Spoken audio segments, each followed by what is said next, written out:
Hello, and welcome to another episode of the Real Estate Investing Club, the place investors go to learn tips, tricks, and stories from other investors in the field. If you feel we provide value to you, go ahead and hit that thumbs up, share whatever it may be, and if you'd like for us to cover a specific topic, let us know in the comments or reach out to us through our website. Today we have a very special guest, so buckle up, grab your pen and paper, and enjoy the ride.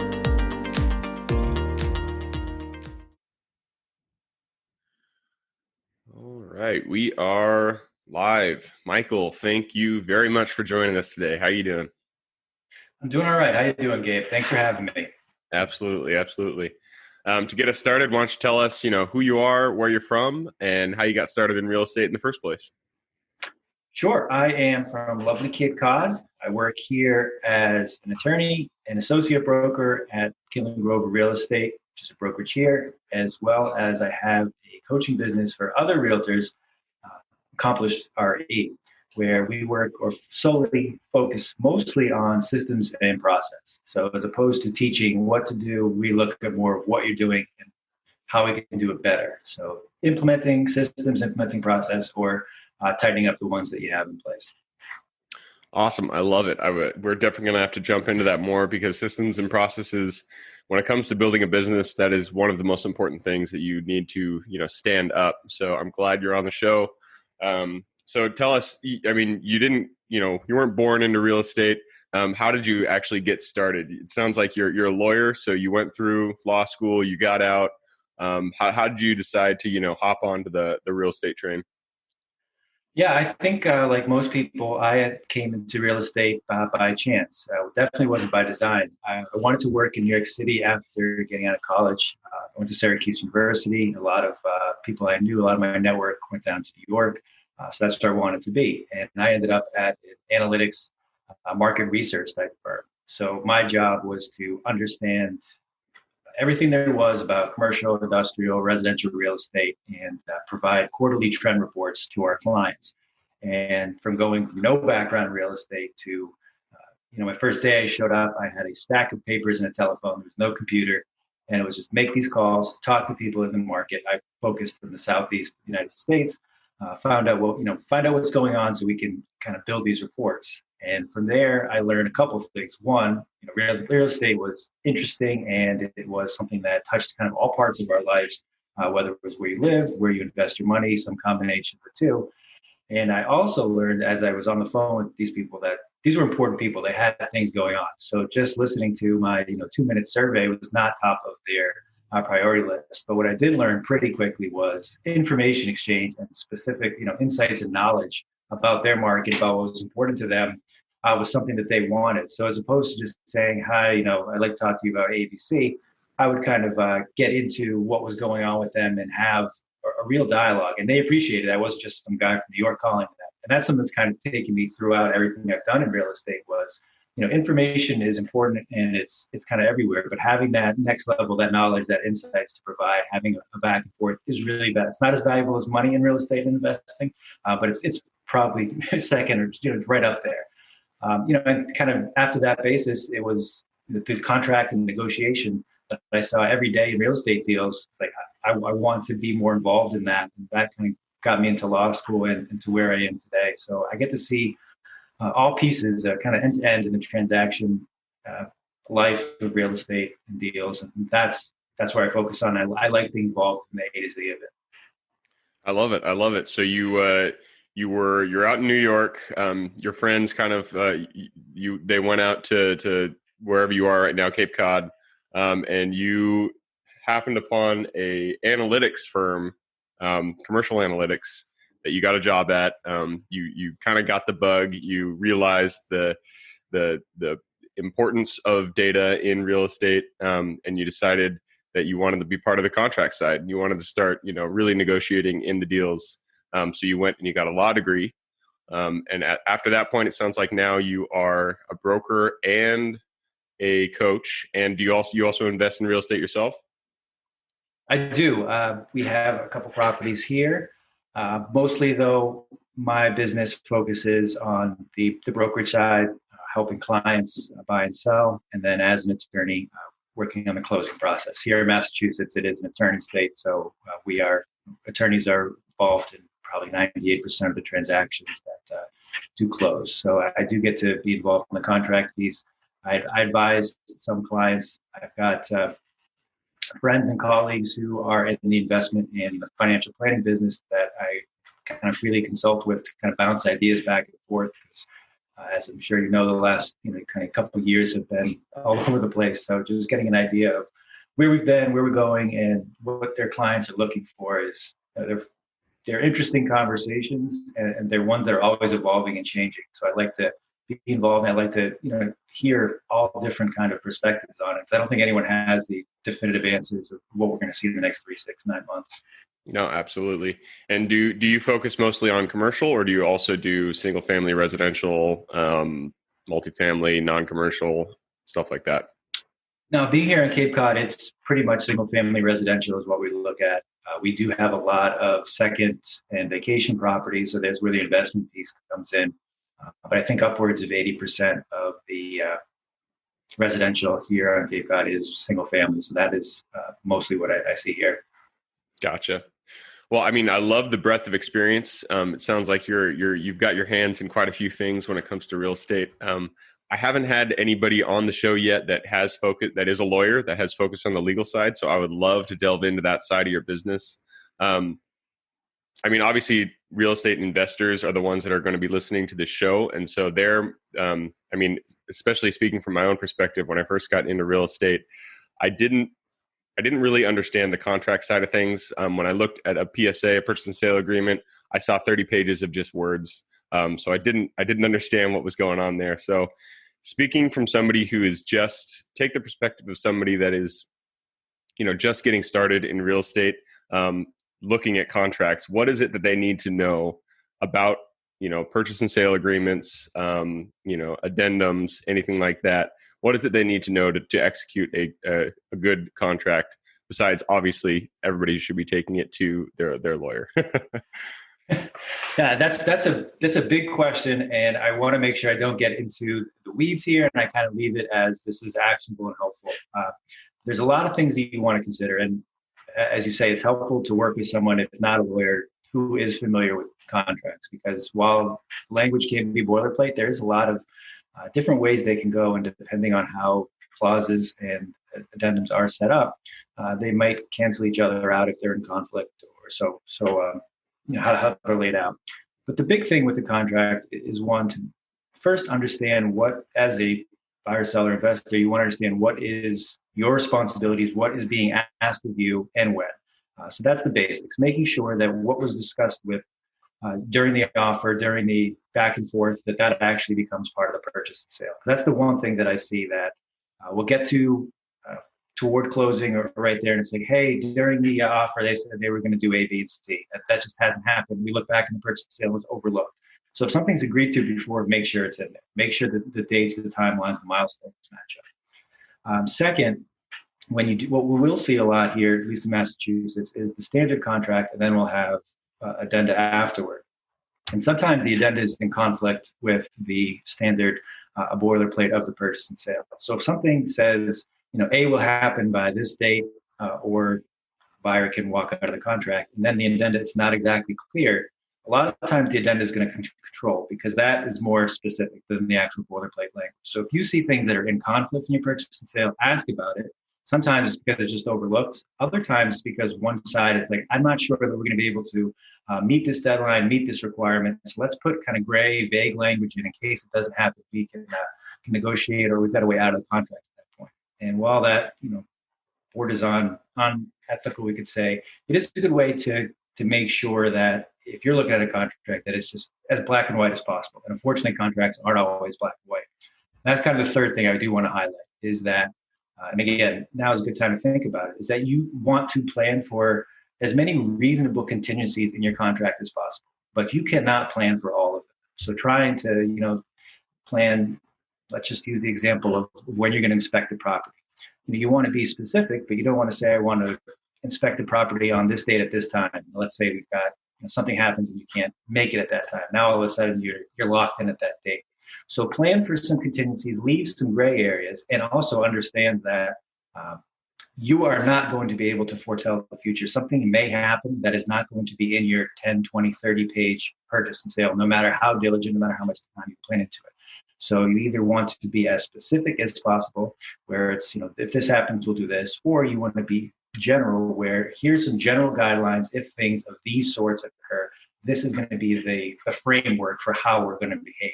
And I found that is more useful. Working with other attorneys, that's kind of one of the areas that lawyers like to work together here is real estate contracts. They understand things change and that we do need to work together on things like this. So having the ability to be flexible and to, I don't want to say deviate, but to kind of make the right decisions when things change or things that are unforeseeable to occur. I like it. I really like that perspective, being both specific and vague in your contracts. You do have to have specific dates. You have to have, your inspection period needs to be a certain number of days. That's a very specific number, but you also want to leave in some gray areas in order to give the contract just a little bit of flexibility so both parties can take the contract to close. So on top of that, I know this is kind of a loaded question, but do you have any specific contingencies that you recommend all investors put in their contracts?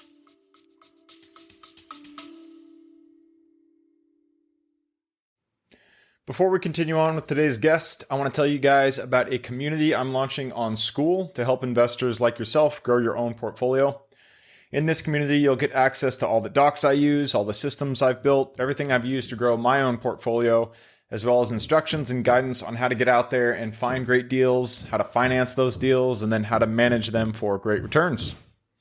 Since we're just launching it, the price will be set at a measly $20 per month, and whatever price you join at is the price you'll have for life. We will be increasing the price as the group grows, so if you're at all interested in growing your portfolio along other investors, now is the time to join. I will put the link somewhere in the bio or on our podcast website at therealestateinvestingclub.com. So if you are interested, head on over there. With that said, let's get back to the podcast.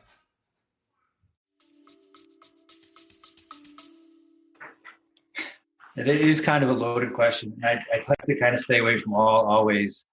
Yep. But whether you're on the, if you're purchasing a property for investment, and this is kind of taking a step back, with my clients, one of the most important things that we work on before we even get to that point of it is having a pretty thought out plan as to why we're purchasing this property for investment, what the use of the property is going to be, what the ideal return is going to be, and how that's set forth. So one thing that I like to see throughout the life of from looking at properties, making the offer, and then going to purchase and sale to closing is that we stick to what we originally set out for. Because unfortunately what happens is we'll get someone, for example, here in Cape Cod who's looking for a second home, a vacation home where they're going to rent it out for the main season from July through September. And then as we go through the process, it either ends up that they don't find the exact property or they're spending a little bit more money and they've got to downsize their home. And now they are deviating from their income plan as when they were going to rent the property out. So now that we've kind of deviated from the main plan, we've got to make sure that we adjust either in contracts or in terms or both to match up with where they are, because we don't want to be 6-9 months after they close and realize, hey, I was expecting this return and I don't have that because we ended up spending more money or in a different area, or I'm not getting the weekly or monthly return on what I thought my investment. So one thing that I think is important in any contract for investment or kind of even just if it's a main purchase is that set out a plan even before you start looking at properties and try to stick to that as much as possible and incorporate those terms into your contract.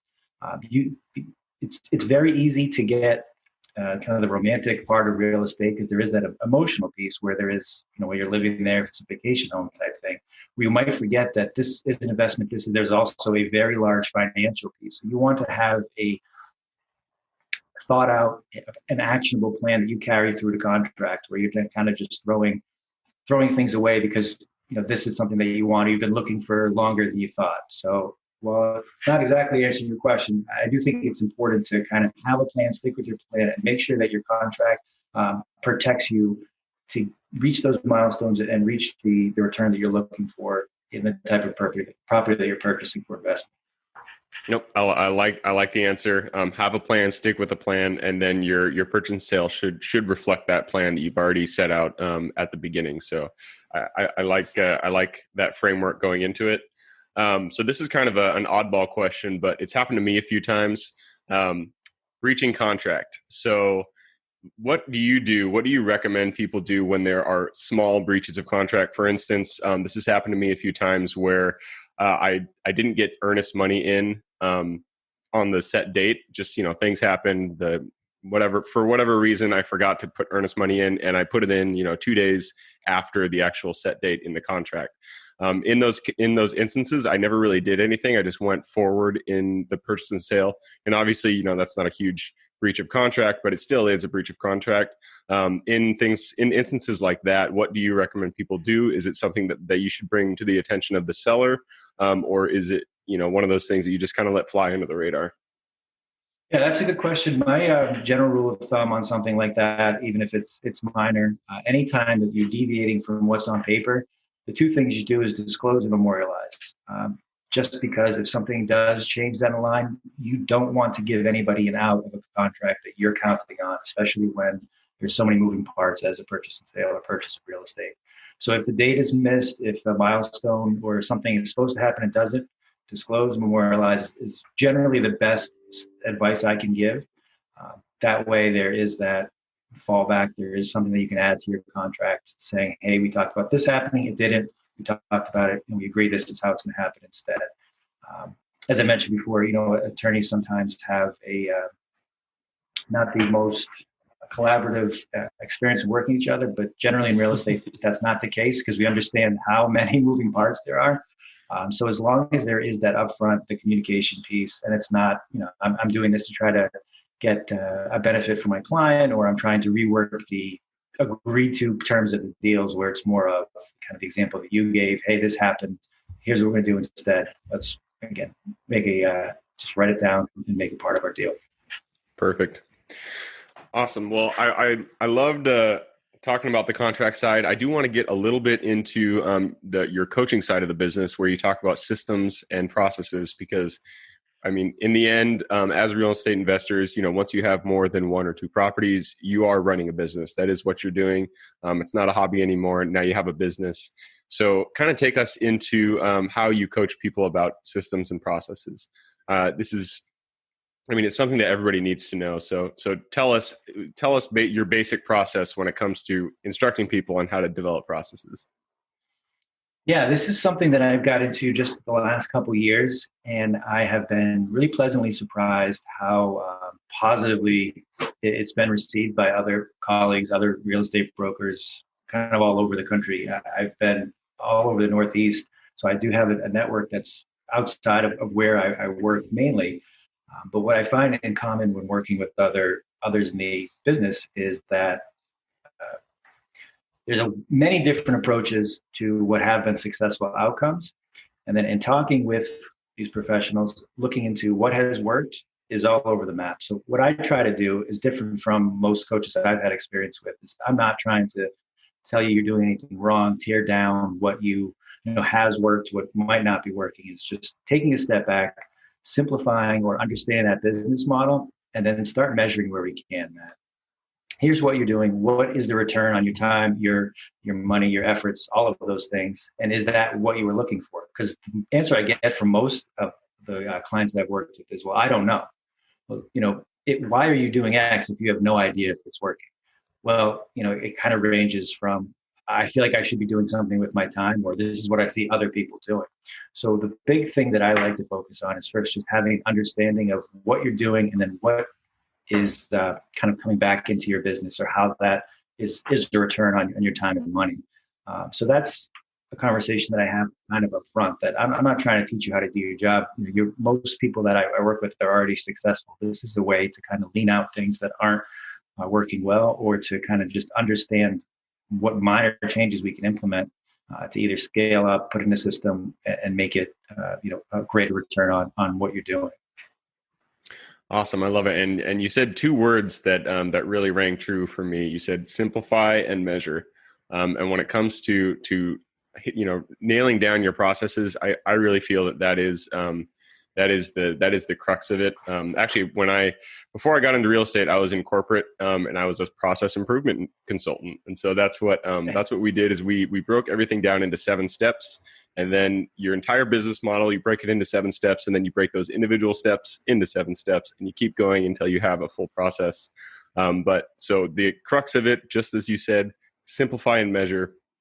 Figure out everything you're doing and figure out what the very core of that process is. And that will give you a little bit more clarity. And then you can put KPI around those individual steps and start slowly but surely improving those KPI over time. So I love that simplicity of the advice, simplify and measure. Yeah, my background is also from corporate and process improvement. So we've got that in common as well. And that kind of guides me in seeing the corporate environment, things that kind of work in that big corporate environment versus things that there are amiss. So that working with a smaller business, you can kind of implement that a little bit quicker, and you can get rid of things that aren't working at a much faster pace. It looks like that's the experience you had as well. I love it. Yep. All right, so I'm gonna shift gears just a little bit here. We've talked a lot about your experience in the legal side, in the process side, and I want to go into your actual experiences in your stories now. So it sounds like you've had a fair number of experience, a fair amount of experience in real estate, and we all know that real estate's a roller coaster. You go up, you go down, sideways, left, right. And, throughout that process, there's lessons that we learned. So kind of take us to one of the lower parts, one of the hard things that you've went through so far in your real estate experience, and give us the lesson that you learned out of that. Sure. As I mentioned, I started off in New York, and I grew up in Massachusetts, came back to Boston. So most of my professional career that's where I started, New York and Boston. And for the most part, in real estate, in the corporate world, it's a meritocracy. If you're good at what you do, if you provide a service, you provide a product to your clients, you're going to do well. And that was kind of the lesson, I learned from being in those markets, that work hard, do well, provide a product or service people want, and it's going to be in demand. In transitioning, I've been here on Cape Cod now for 7 years and worked here for almost 5. And what I have realized, and what was kind of difficult up front for me, was that being kind of better, providing something of value just wasn't enough, that it was a market that also kind of relied on, and this was strange coming from, again, process improvement, that this is how we've done it in the past. This is what I'm accustomed to do. This is what I like. So just because you're telling me that you're good, just because you're telling me you're better, and even if you have results to prove those things, I don't care, because I'm comfortable with how things are working, or I'm comfortable with what I've done in the past. So for me, that was surprising, and it was also a real big change, and it was something I had to learn to adapt with. So as far as the clients I work with here, that word of mouth, what has A, B, and C, or what have they told me about you, people that I know, people that I work with, people that I trust, that is as important, if not more, than the service and the product that you're providing, because it is that kind of market. So that was hard, and that was a real change for me. And real estate is ultimately hyper local, because you're buying a piece of property that sits in one place most of the time.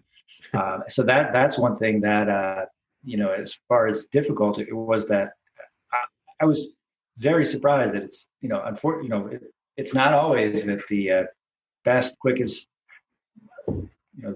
what you're looking for that is better necessarily is going to kind of win out in the end. That there's multiple things that compete for business here in the market, and kind of understanding all those things was a little bit of a change for me.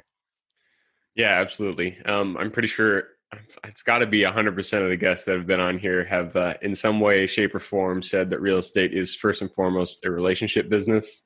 And so that is sometimes when you know that you have a good product, it can be hard to realize that that's not always the case, that is the most important thing. You need to have the relationships in order to move that to the market. So I'm glad that it's a good lesson learned.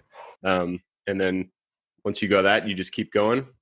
So we're getting on to the end here, and we do try to keep these around 25 minutes. And so I want to ask one more question. You said it yourself. You've been in real estate for, it sounds like 7 years now, or a little bit more. And so going back to the Michael that was 7 years past, and he's just getting into real estate. You just got into your corporate data side of things. If you could go back to him and give him one piece of advice going forward, what would that piece of advice be? Yeah, it's been a little bit more than 7 years, but one piece of advice that kind of would have been helpful then and still helpful now is just remembering in a relationship, in a client-driven business, that it's not about you. And going back to, again, that first day where you show up with just a telephone and a stack of papers. I don't want to make these phone calls. What are they going to say to me? It doesn't matter what I think. It doesn't matter. It's who am I calling? What value can I provide to them? And how can I improve this transaction from their point of view? So, and that has helped me so much in understanding that, approaching clients here, it's, I don't want to go to this event. I don't want to have, I'm nervous about this. Turn it around, think about where they're coming from, what they're looking for. And all of a sudden I'm not as nervous. I don't have as much pressure. And it's like, I can actually do something for you. Let me think about it from this point of view. And it makes it easier for me and it provides more value for them. So understanding that earlier would have been really helpful. And it's something still that I need to remind myself, I don't want to pick up the phone. I'm scared, nervous about this. Again, not about you. Think about it from how you can benefit or provide value to them, and put yourself in their shoes. So that's something that I always need to remind myself that would be good to know earlier on. I love it. That is a great piece of advice, and something that I've been, even to today, I have to remind myself, it's not about you. In the end, we are, we're serving people. We are serving, helping people in their own lives. And whenever you feel that tinge of fear or whatever it is, the hesitation, because of your ego, because of, or just fear in general, you got to remember it's not about you. It's about the other person. It's about helping people. And so just keep pushing through that, and try not to make it reflect back on yourself. So Michael, I want to say thank you very much for coming on the show. I'm sure I can speak for everybody listening and watching that we appreciated the wisdom that you shared with us today. If somebody did want to get in contact with you, what would be the best way to do that?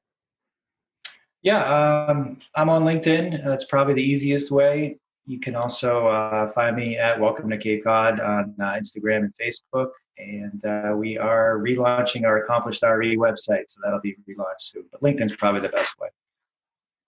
Perfect. So you heard it from him. He's got a website, but LinkedIn is the best way to go. I will put that in the show notes. So if you want to get in contact with Michael, reach out there. Again, Michael, thank you for coming on. And for everybody listening and watching, we look forward to seeing you on the next episode. Thanks, Gabe. I appreciate it. Thank you for joining us on the Real Estate Investing Club. If you feel we provided value, we would appreciate it if you hit that thumbs up, share it with your friends online, whatever it may be. If you'd like to share or partner with us on an investment deal, we are always looking for quality projects. Go to www.therealestateinvestingclub.com to get in contact with one of our partners. Otherwise, I hope you guys have an absolutely fantastic day, and I look forward to seeing you on the next episode. All right, before I officially sign off, I have a quick announcement to make. If you're interested in becoming a passive investor in one of my deals, my own company, Kaizen Properties, is looking for capital partners for our upcoming projects.